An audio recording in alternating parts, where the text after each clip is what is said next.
अष्टावक्र गीता श्लोक संख्या 13। कूटस्थं बोधद्वैतमात्मानं परिभाव्य आभासोऽहं ब्रह्मोक्त्वा भावं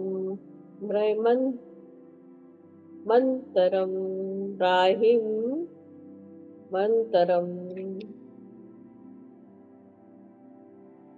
अष्टावक्र जी कहते हैं कि हे जनक,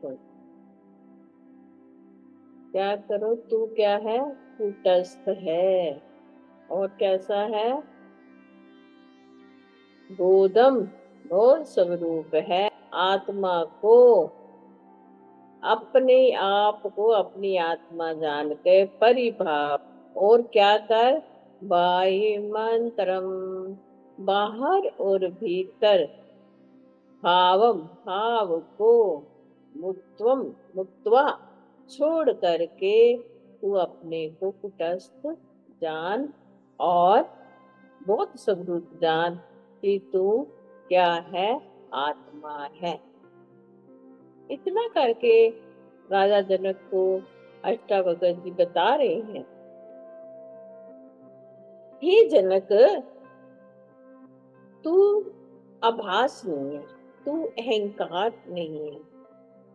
इस सभी भ्रमों का तू त्याग कर दे। जो तेरे भीतर और बाहर भ्रम हो रहे हैं, उन सब को तू छोड़ दे और अपने आप को देह के कारण जो तेरे को बंधन हो रहे हैं, क्योंकि तू अपने आप को देह मानता है और देह ही सभी बंधनों का कारण है।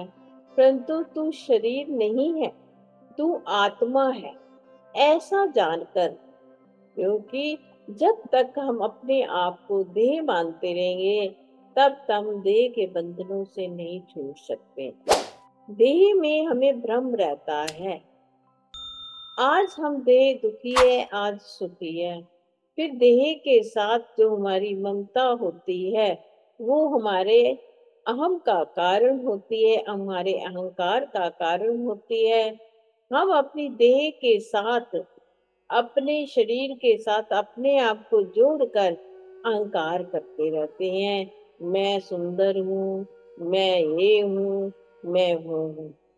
और यहाँ अष्टावक्र जी जनक जी से कह रहे हैं, तू सभी देहियों के व्यापारों को छोड़कर, जितनी भी देह के कार्य हैं, उन सब को छोड़कर देह के जो बंधन है, भ्रम है, उनको त्याग करके तू सिर्फ एक तरफ विचार कर कि तू कुटस्थ है।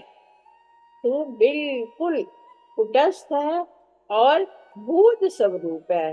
बोध स्वरूप मैंने तो सब कुछ जानने वाला है।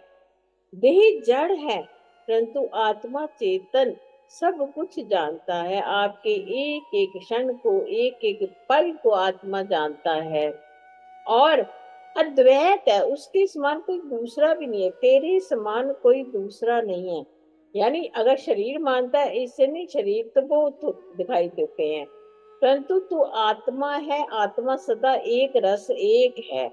ऐसा समझकर जब तू व्यवहार करेगा कि कोई द्वैत नाम की कोई संसार में चीज ही नहीं है, कोई सुख नहीं, कोई दुख नहीं, मैं अद्वैत आत्मा हूँ। और अपनी आत्मा में ही फिर तू जब परिभावे मैंने विचार करेगा कि मैं एक आत्मा हूँ, तो तेरे ये देह के सारे बंधन तो कट ही जाएंगे और तू क्या हो जाएगा? सुखी हो जाएगा। हम तब तक सुखी नहीं होते जब तक हम देह के बंधन में बंधे रहते हैं। जिस समय हमारे देह का बंधन छूट जाता है, हम उसी समय सुखी हो जाते हैं। अगर जीते जी हम अपनी देह से अलग हो जाएं, देह अपने आप को ना माने, तो हम इसी वक्त ही सुखी हैं। हमने अपने आप को आत्मा ना जानकर, देह मानकर सारे दुखों को अपने ऊपर ओढ़ रखा है, जबकि मैं सदा स्वरूप से सुखी हूँ।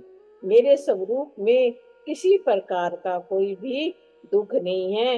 ये बार बार अष्टावक्र जी जनक जी से समझाते हैं कि तू अगर सुखी होना चाहता है, अगर द्वंद्व से उठना चाहता है, तो तेरे को अपने आप को आत्मा में विचरना होगा। इसी के साथ हरि ओम।